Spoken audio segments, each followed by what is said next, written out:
Good morning प्यारे विद्यार्थियों। कल अपन ने लास्ट में पढ़ा था कहाँ?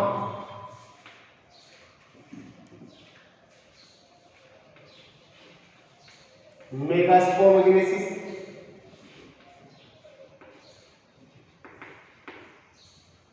मेगास्पोरोजेनेसिस का अर्थ क्या था?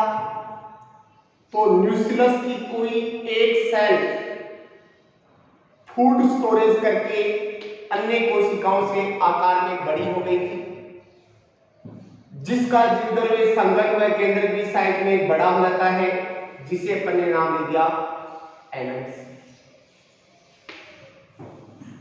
इस एमएमसी में मेगास्पोर मदर सेल में मियोसिस डिवीजन के द्वारा 4 एग्निक मेगास्पोर या गुरु बीजाणु के निर्माण की प्रक्रिया को मेगास्पोरोजेनेसिस या गुरु बीजाणु जनन कहते हैं। गुरु बीजाणु जनन के द्वारा बने 4 मेगास्पोर में से 3 मेगास्पोर अपन ने कहा नष्ट हो जाते हैं और केवल एक ही मेगास्पोर फंक्शनल रहता है। फंक्शनल मेगास्पोर का निर्माण एमएमसी में मियोसिस डिवीजन के द्वारा हुआ है। इसका मतलब फंक्शनल मेगास्पोर क्रोमोसोमल पोजीशन में कौन सी अवस्था में पहुंच गया? एन अवस्था में, एगुणित अवस्था। और एगुणित अवस्था बनते ही पीडी कोर्स स्टार्ट हो जाती है बेटा। गेमेटोफाइट किस सेक्स ऑर्गन के अंदर? Female gametophyte, female sex organ के अंदर। इसका मतलब functional megaspore female gametophyte generation के अंदर, फीमेल गेमेटोफाइट जनरेशन की फर्स्ट सेल का कार्य करता है। अगला पॉइंट आता है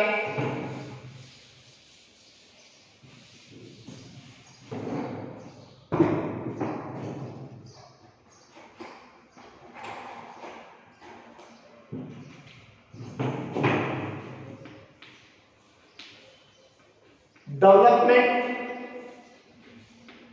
ऑफ फीमेल गेमेटोफाइट जनरेशन। मादा युग्मोद्भिद पीढ़ी का परिवर्तन, या इस क्वेश्चन को कई बार बेटा यूं भी पूछ सकता है, development of embryo cell.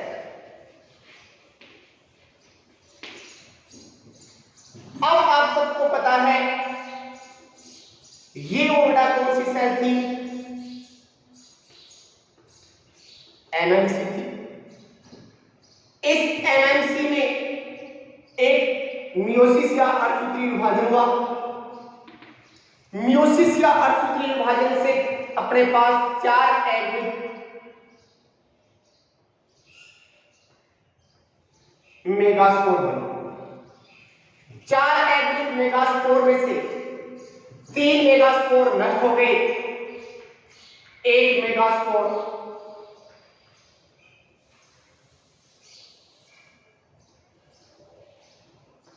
Functional रहता है। ये फंक्शनल मेगास्पोर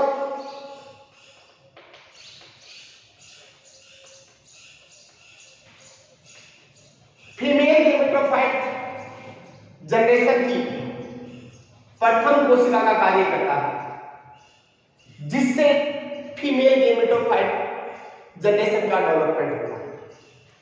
अब फंक्शनल मेगास्पोर अपनी साइज में इंक्रीज करता है। इंक्रीज फंक्शनल मेगास्पोर में एक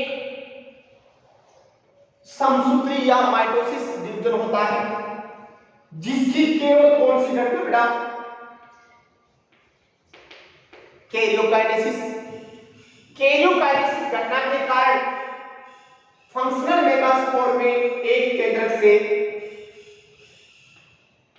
2 केंद्रक का निर्माण हो जाता है। अब दोनों केंद्रक के बीच वैक्यूल्स या रिक्तिका बनने के कारण दोनों केंद्रक विपरीत दिशा में चले जाते हैं, अर्थात एक केंद्रक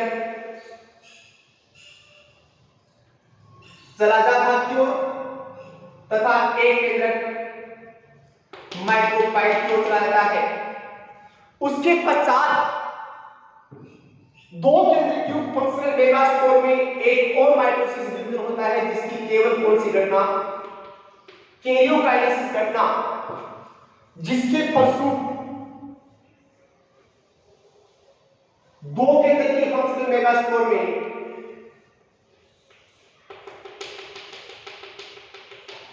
चार केंद्रक बन जाते हैं।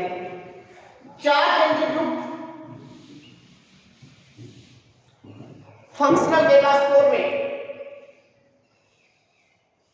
एक और माइटोसिस डिवीजन होता है, जिसकी केवल कौन सी घटना, कैरियोकाइनेसिस के कारण चार केंद्रक से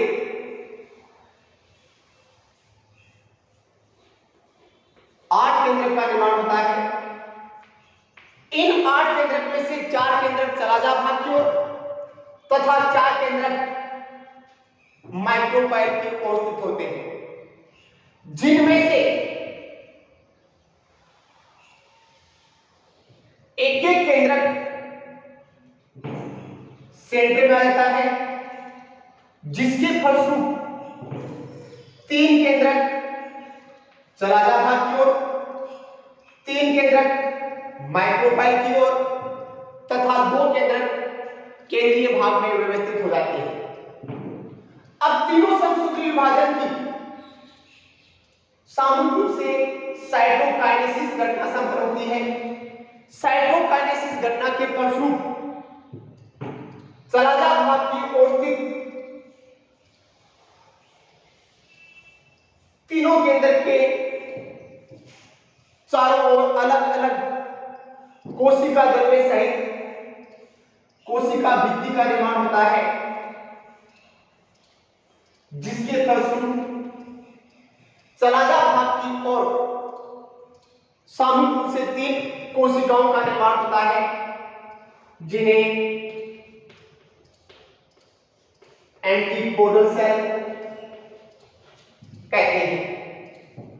उसी के साथ साथ माइक्रोपाइल वाले भाग की ओर साइटोकाइनेसिस के द्वारा कोशिका भित्ति का निर्माण होने से माइक्रोपाइल की ओर स्थित तीन केंद्रक के चारों तरफ कोशिका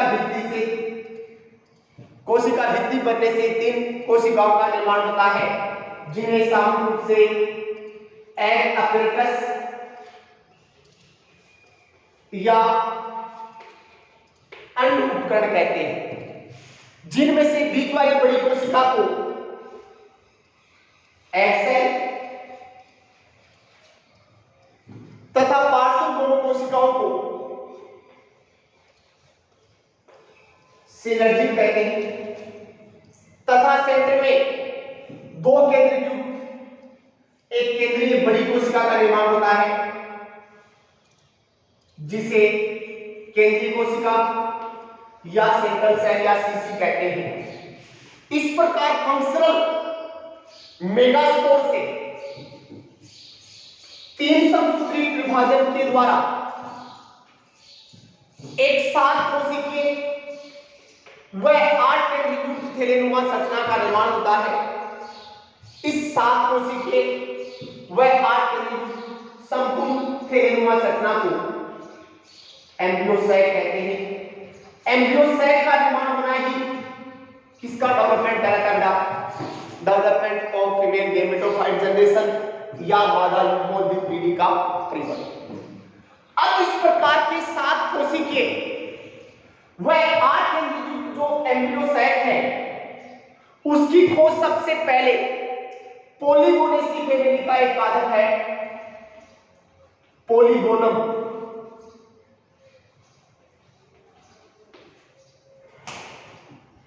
इसलिए सात केंद्र कोशिका व आठ केंद्र युक्त इस प्रकार के एम्ब्रियो सेट की खोज सबसे पहले पॉलीगोनेसी फैमिली के पॉलीगोनम पादप में हुई थी, इसलिए इस प्रकार के एम्ब्रियो सेट का नाम ही क्या रख दिया, monosporic polygonum type embryo set. अब इसे monosporic polygonum type embryo set क्यों कहा, क्योंकि 7 कोशिकीय व 8 केंद्रित युक्त एम्ब्रियो सेट की खोज सबसे पहले पॉलीगोनम पादप में हुई, इसलिए तो इसे कह दिया पॉलीगोनम टाइप एम्ब्रियो सेट। लेकिन साथ में अपने एक शब्द और जोड़ा था, monosporic polygonum type embryo set. Monosporic polygonum type embryo set में मोनोस्पोरिक क्यों नाम दिया, तो आपको याद है एमएमसी में विभाजन के द्वारा या म्यूसिस विभाजन के द्वारा कितने मेगास्पोर बने, 4 मेगास्पोर बने। इन 4 मेगास्पोर में से 3 मेगास्पोर नष्ट हो गए, केवल 1 मेगास्पोर फंक्शनल रहा। अब सिंगल में मेगास्पोर से इस एम्ब्रियो सेट का निर्माण हुआ, इसलिए इसे क्या कहा जाता है, monosporic embryo polygonum type embryo set, क्योंकि मोनो का एक फंक्शनल मेगास्पोर भाग ले रहा है, स्पोर भाग ले रहा है, इसलिए सब बढ़ गया कौन सा, monosporic polygonum type embryo set. इस प्रकार फीमेल रिप्रोडक्टिव ऑर्गन्स के अंदर आपके पास कौन सी जनरेशन का डेवलपमेंट हो गया बेटा, फीमेल गेमेटोफाइट जनरेशन का डेवलपमेंट। अब ये संरचना आप किसके अंदर फिलअप कर दो, बीजांड के अंदर, तो इस प्रकार आपके पास किसका डायग्राम आ जाता है बेटा, परिपक्व बीजांड या दूसरा नाम दूरबीजाणुधानी का डायग्राम आता है। तो परिपक्व बीजांड का डायग्राम क्या हुआ, तो सबसे पहले ये आपके पास बन गया था एम्ब्रियो सेट, ये उसमें हो गई एक्सेल एंड सिनर्जिड, ये हो गई आपकी सेंट्रल सेल्स, ये हो गई एंटीपोडल सेल। इसके चारों तरफ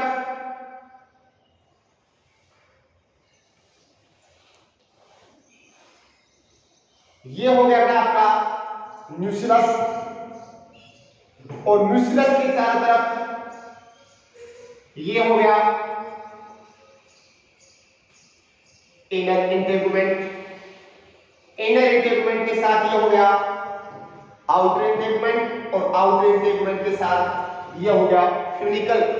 और इस प्रकार आपका डायग्राम बन गया परिपक्व बीजांड, जिसके विभिन्न भाग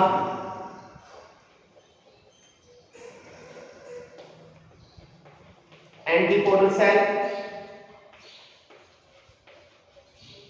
सीसी, एग सेल, सिनर्जिड, ये पूरी संरचना हो गई आपकी एम्ब्रियो सेल। ये आपका हो गया बेटा बचा हुआ न्यूक्लियस, ये हो गया इनर इंटेगुमेंट, ये हो गया आउटर इंटेगुमेंट, ये हो गया बेटा आपका फ्यूनिकल, जुड़ने वाले स्थान को अपने नाम दे दिया हाइलम, जो रेखे का निर्माण भी कर सकता है, ये हो गया माइक्रोपाइल, ये हो गया चल।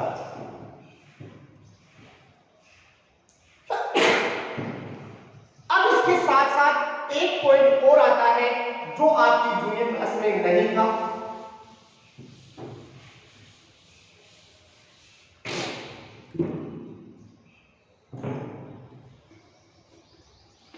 टाइप ऑफ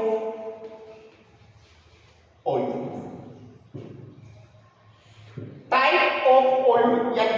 बीजांड के प्रकार। एंजियोस्पर्म में पाए जाने वाले बीजांड को किसके आधार पर बेटा? फ्यूनिकल यानी कि एफ,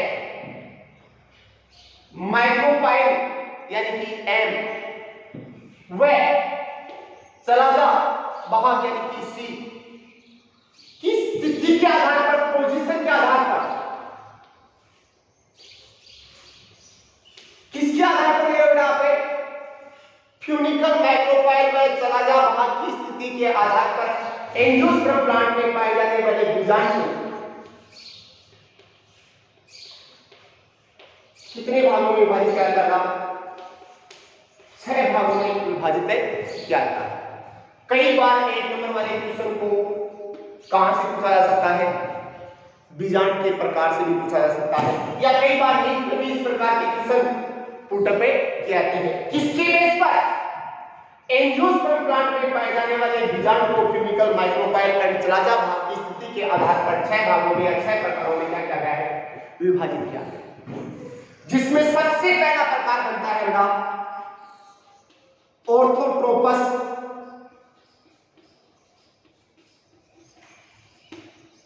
या हिंदी में रिजु बीजांड। डायग्राम देख के आपको याद रखना है।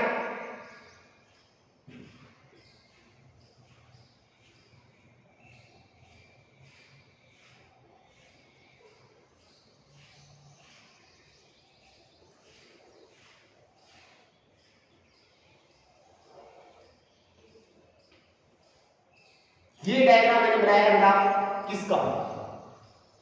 ऑर्थोट्रोपस बीजांड का। ये हो गया एम, ये हो गया सी, ये हो गया एफ, माइक्रोपाइल, सलाजा एंड फ्यूनिकल। वह बीजांड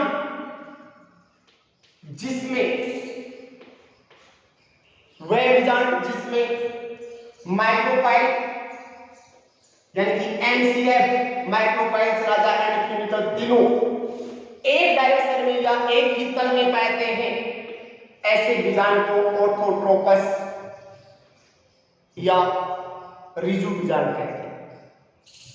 तीनों एक ही डायरेक्शन में। इस प्रकार का बीजांड पाइपेसी व पॉलीगोनेसी फैमिली या कुल के सदस्यों में पाए जाते हैं। तो ऑर्थोट्रोपस बीजांड कौन सा बेटा? वह बीजांड जिसमें माइक्रोपाइल, सलाजा एंड फ्यूनिकल तीनों एक ही डायरेक्शन में या एक ही दिशा में पाते हैं, ऐसे बीजांड को ऑर्थोट्रोपस या रिजु बीजांड कहते हैं, जो पाइपेसी व पॉलीगोनेसी फैमिली के मूल सदस्यों में पाया जाता है। फिर दूसरा प्रकार आता है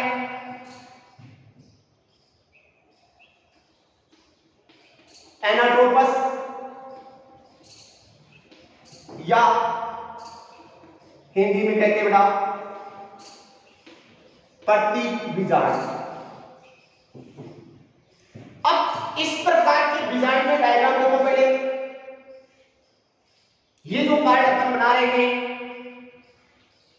वो न्यूक्लियस या बीजांड काय का बना रहे हैं?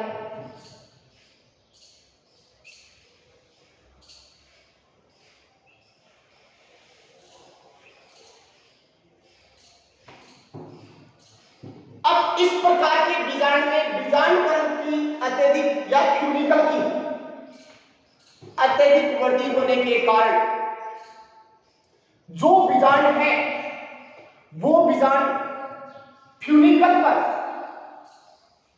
180 डिग्री के कोण पर घूमकर उल्टा हो जाता है। घूमकर किसके कारण? बीजांडकरण की अत्यधिक वृद्धि के कारण या वृद्धि के कारण बीजांड फ्यूनिकल पर 180 डिग्री के कोण पर घूम जाता है, जिसके कारण ये एम, ये सी और ये एल, जिसके कारण माइक्रोपाइल कौन से भाग के पास आ जाता है? हाइलम या फ्यूनिकल के पास आ जाता है। इस प्रकार के बीजांड में माइक्रोपाइल एंड चलाजा भाग एक दिशा में होते हैं, लेकिन फ्यूनिकल माइक्रोपाइल व चलाजा की दिशा में स्थित नहीं होता। किसमें पाया जाता है इस प्रकार का बीजांड? 82% एंजियोस्पर्म में, यानी कि अधिकांश एंजियोस्पर्म में एनाट्रोपस प्रकार का बीजांड पाया जाता है। इसलिए बार-बार जब भी अपन बीजांड का डायग्राम बनाते हैं वो किस प्रकार का बनाते हैं? एनाट्रोपस या प्रतीक प्रकार का बीजांड बनाते हैं, क्योंकि अधिकांश या 82% एंजियोस्पर्म में किस प्रकार का बीजांड बनता है? प्रतीक प्रकार का बीजांड। इसीलिए अपन डायग्राम बनाते समय एनाट्रोपस या प्रतीक बीजांड का डायग्राम बनाते हैं। क्या है? बीजांड वरण की वृद्धि के कारण बीजांड वरण पर कितने डिग्री के कोण पर घूम जाता है? 180 डिग्री के कोण पर घूम जाता है, जिसके कारण माइक्रोपाइल किसके पास आ जाता है? हाइलम के पास आ जाता है। इसके अलावा इस प्रकार के बीजांड में एमसी यानी कि माइक्रोपाइल एंड चलाजा दोनों भाग एक दिशा में होते हैं, लेकिन फ्यूनिकल माइक्रोपाइल एंड चलाजा की दिशा में स्थित नहीं होता है। इसमें अधिकांश एंजियोस्पर्म। तीसरा प्रकार बनता है मेरा हेमी एनाट्रोपस, या हिंदी में अर्धप्रतीक बीजांड, यानी प्रतीक का अर्ध का मतलब आधा। कितने डिग्री के कोण पर घूम रहा है? प्रतीक 180 डिग्री कोण पे घूम रहा है। इसका आधा करो कितने डिग्री पे? 90 डिग्री कोण पे घुमा दो। जब बीजांड वरण की वृद्धि के कारण बीजांड वरण पर 180 डिग्री कोण पर नहीं घूमकर 90 डिग्री कोण पे घूम जाता है, तो ऐसे बीजांड को अपन क्या कहते हैं? अर्धप्रतीक बीजांड या हेमी एनाट्रोपस बीजांड कहते हैं। ये बीजांड का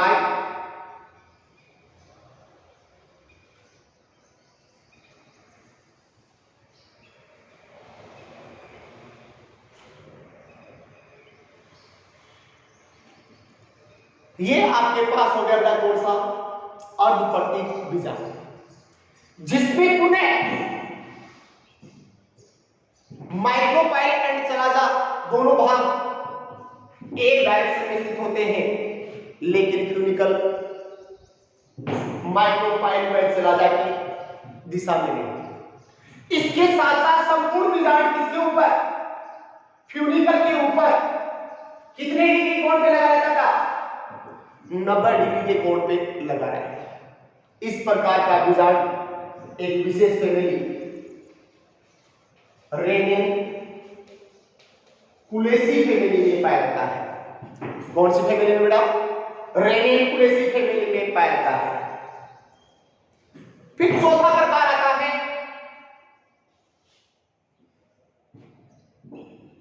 सिसिनोट्रोपस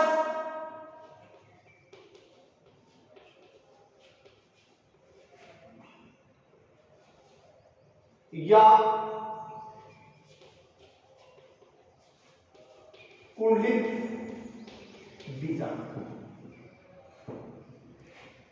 इस प्रकार के बीजांड में बीजांड वरण की अत्यधिक वृद्धि हो जाती है, जिसके कारण बीजांड वरण पर 180 डिग्री से भी ज्यादा अर्थात 360 डिग्री कोण पे घूम जाता है, जिसके कारण बीजांड घूमकर वापस अपनी मूल अवस्था में पहुंच जाता है, लेकिन बीजांड को चारों तरफ से कौन घेर लेता है? फ्यूनिकल घेर लेता है।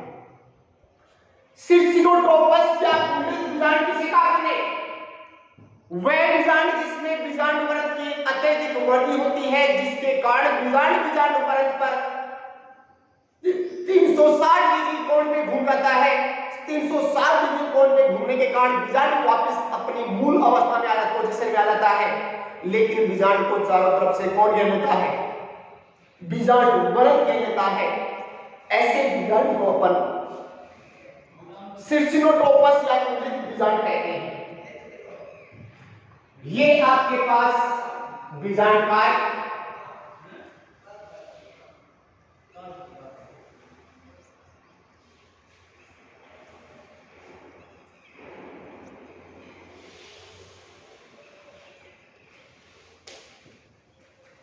ये हो गया बेटा आपका सिरसिनोट्रोपस बीजांड। इस प्रकार का बीजांड पाया है कौन सी फैमिली में? तो आप सबको जानते हैं कैक्टेसी फैमिली। कैक्टेसी फैमिली कौन सी होती है बेटा? नागफनी वाली फैमिली। नागफनी वाली फैमिली में जो बीजांड है वो कौन सा होता है? सिरसिनोट्रोपस। इस प्रकार आपके पास चार प्रकार के बीजांड आ गए, जिसमें पहला आ गया ऑर्थोट्रोपस। ऑर्थोट्रोपस बीजांड में वह बीजांड जिसमें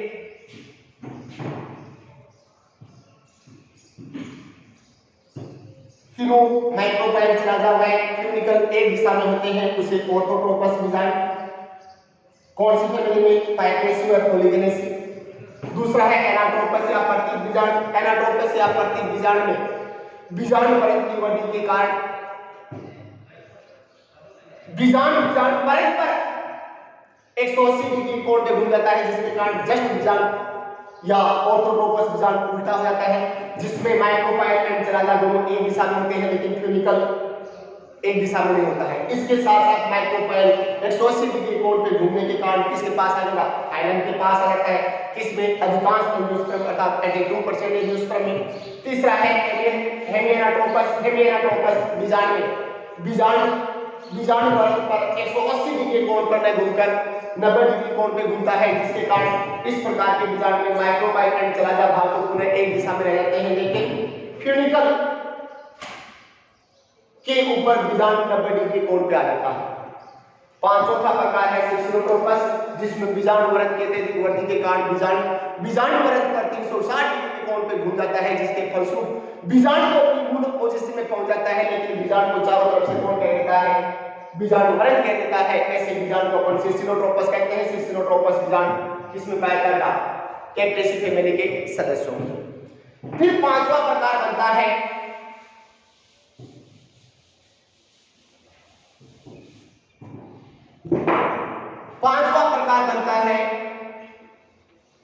कैम्पाइलोट्रोपस या वक्र बीजांड। इस प्रकार के बीजांड में माइक्रोपाइल चलाजा एंड फ्यूनिकल तीनों ही एक दिशा में स्थित नहीं। पहली विशेषता कैम्पाइलोट्रोपस बीजांड का क्या हो गया? इस प्रकार के बीजांड में माइक्रोपाइल चलाजा एंड फ्यूनिकल तीनों ही एक दिशा में स्थित नहीं होते हैं, अर्थात माइक्रोपाइल एंड चलाजा भाग भी एक दिशा में स्थित नहीं। इसके साथ साथ बीजांड में वक्रता उत्पन्न होने के कारण जो बीजांडकाय और बीजांडकाय में बनने वाला भ्रूण या एम्ब्रियो सैक भी वक्रता के कारण घोड़े के नाल जैसा हो जाता है। उस बीजांड को क्या कहते हैं? वक्र बीजांड कहते हैं, जिसमें हाइलम वाला भाग बीजांड पर फ्यूनिकल पर 90 डिग्री के कोण पर स्थित रहता है। डायग्राम को देखो।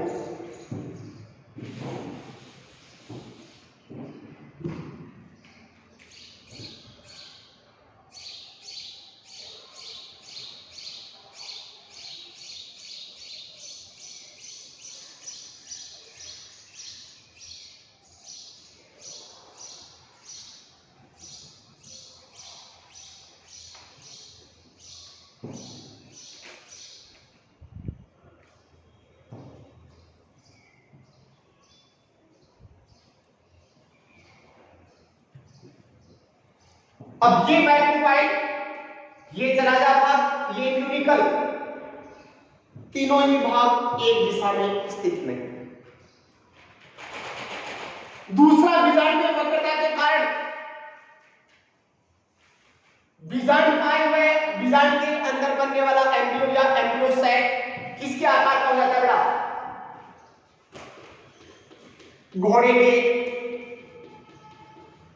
नाल के समान हो जाता है। इसके साथ जो फ्यूनिकल है वो किसके साथ बेटा? हाइलम या चलाजा वाले भाग के साथ 90 डिग्री कोण बनाता है, जबकि संपूर्ण बीजांड फ्यूनिकल का 90 डिग्री कोण पर स्थित नहीं। ये विशेष फैमिली के सदस्यों में नंबर 1 इस प्रकार का बीजांड पाया है लेग्यूमिनेसी मटर वाली फैमिली। नंबर 2 क्रूसीफेरी यानी कि सरसों वाली फैमिली। इन दोनों फैमिली में किस प्रकार का बीजांड पाया था? वक्र बीजांड या कैम्पाइलोट्रोपस बीजांड पाया। छठा प्रकार है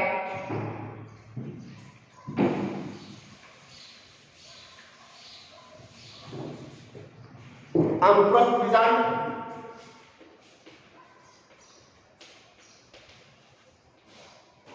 या एंटीट्रोपस बीजांड। इस प्रकार के बीजांड में भी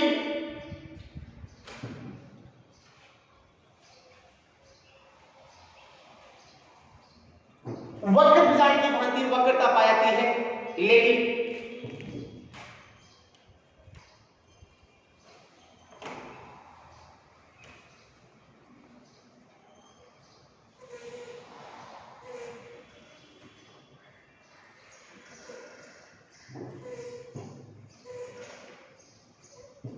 बीजांड वक्रता के कारण फ्यूनिकल पर 90 डिग्री कोण पर आ जाता है। इसके साथ साथ माइक्रोपाइल, चलाजा व फ्यूनिकल अनुप्रस्थ या एंटीट्रोपस बीजांड में भी एक दिशा में स्थित नहीं होते। लेकिन वक्रता के साथ साथ बीजांड फ्यूनिकल पर कितने डिग्री कोण बनाता है? 90 डिग्री कोण बनाता है, जबकि वक्र के कैम्पाइलोट्रोपस में चलाजा वाला भाग ही फ्यूनिकल के साथ 90 डिग्री कोण बना रहा था। वह बीजांड व एम्ब्रियोसाइट घोड़े के नाल जैसे हो जाती है। केवल यहाँ बीजांड में वक्रता बनती है, लेकिन घोड़े के नाल जैसे नहीं होती है। इस प्रकार का बीजांड एलिसमेसी